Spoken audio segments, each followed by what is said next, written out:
نہایت حسین اور جمیل اور خدا ترس۔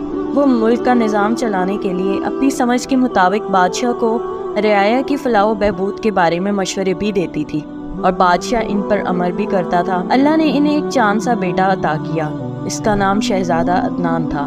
بادشاہ اور ملکہ دونوں اس کو دیکھ دیکھ کر جیتے تھے۔ وہ ابھی صرف 10-11 سال کا ہی تھا، مگر تھا بہت سمجھدار۔ وہ پڑھائی لکھائی میں بہت دلچسپی لیتا تھا، اور اپنے دوسرے ہم عمر بچوں کے برعکس کھلونوں سے زیادہ کتابوں میں زیادہ دلچسپی لیتا تھا۔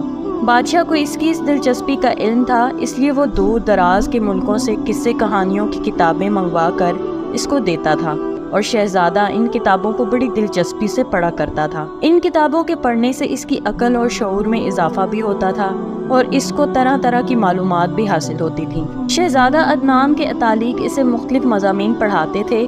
وہ اس کی ذہانت اور عقل مندی سے بہت خوش تھے۔ شہزادہ